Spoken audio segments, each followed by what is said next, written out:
Aliran pragmatis timbul pada abad 20. Pendiri aliran ini adalah Charles C. Peirce.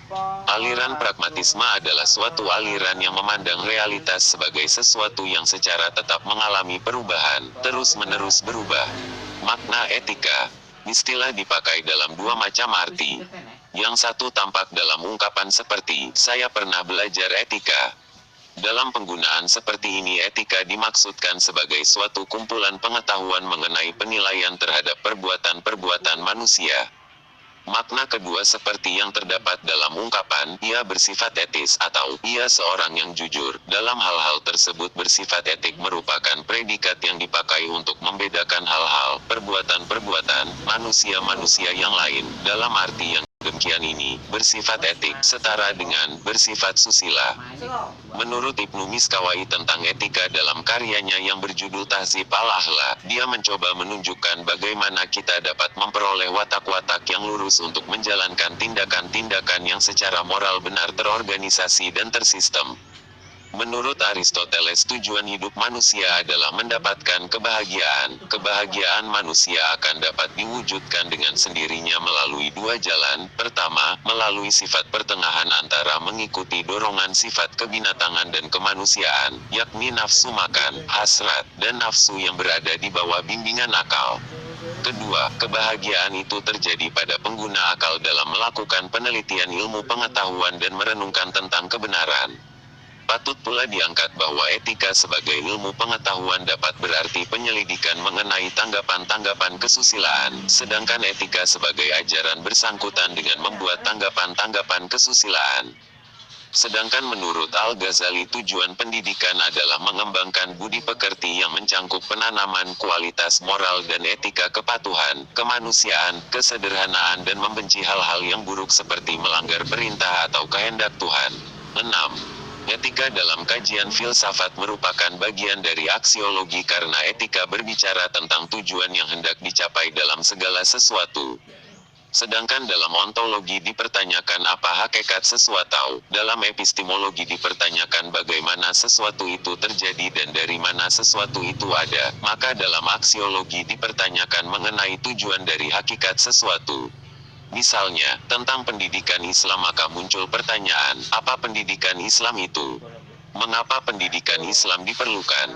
Untuk apa ada pendidikan?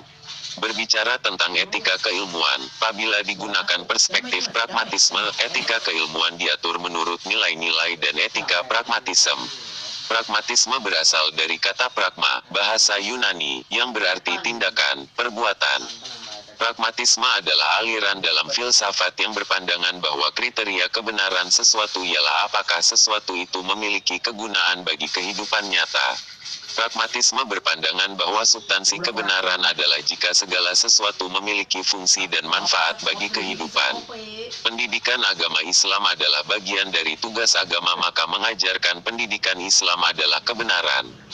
Paham yang berkaitan dengan etika keilmuan tidak dapat terlepas dari pandangan positivisme, selain pragmatisme di atas. Positivisme diperkenalkan oleh Auguste Comte yang bertuang dalam karya utama Auguste Comte adalah Cours de Philosophique Positive, yaitu kursus tentang filsafat positif. Selain itu karyanya yang pantas disebutkan di sini adalah Discours l'esprit positif yang artinya pembicaraan tentang jiwa positif. Positivisme berasal dari kata positif. Kata positif di sini sama artinya dengan faktual, yaitu apa yang berdasarkan fakta-fakta. Menurut positivisme, pengetahuan kita tidak boleh melebihi fakta-fakta. Dengan demikian, ilmu pengetahuan empiris menjadi contoh istimewa dalam bidang pengetahuan. Oleh karena itulah, positivisme menolak cabang filsafat metafisika. Etika keilmuan yang menganut positivisme akan mempertegas tentang kebenaran pengetahuan terletak pada fakta-fakta yang konkret dan indrawi. Hukum itu menyatakan bahwa umat manusia berkembang melalui 3 tahap hidup. Tahap-tahap ini ditentukan menurut cara berpikir yang dominan, teologis, metafisik, dan positif. Tahap teologis merupakan periode yang paling lama dalam sejarah manusia, karena bentuk pemikirannya yang dominan dalam masyarakat primitif, meliputi bahwa semua benda memiliki kelengkapan hidupnya sendiri. Tahap metafisik terutama merupakan tahap transisi antara tahap teologis dan metafisik. Tahap ini ditandai dengan hukum-hukum alam yang asasi dan dapat ditemukan dengan akal budi. Tahap positif ditandai oleh kepercayaan akan data empiris sebagai sumber pengetahuan terakhir. Akan tapi, pengetahuan selalu bersifat sementara, dan pengetahuan dapat ditinjau kembali dan diperluas. Dari pandangan Comte tentang tiga tahapan pemikiran manusia, dapat diambil pemahaman bahwa etika keilmuan yang terus berkembang tidak selamanya hierarkis sistematis sebagaimana dikemukakan oleh Comte sebab ajaran Islam tidak dikenal tahapan demikian. Pandangan manusia seharusnya didasarkan pada dua etika yang paling mendasar, yaitu 1. Pandangan bahwa semua makhluk hanya tunduk mutlak kepada Sang Pencipta. 2.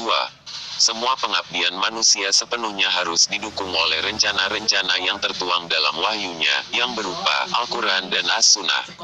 Etika keilmuan yang dibangun di atas dasar humanisme adalah etika materialisme karena sesungguhnya manusia adalah materi, karena manusia akan berakhir sebagaimana benda yang lain, hanya keberakhiran materi yang merupakan perubahan abadi. Oleh sebab itu tidak ada kehancuran, yang ada hanyalah perubahan. Humanisme yang dimaksudkan adalah tentang kemuliaan manusia karena memuliakannya.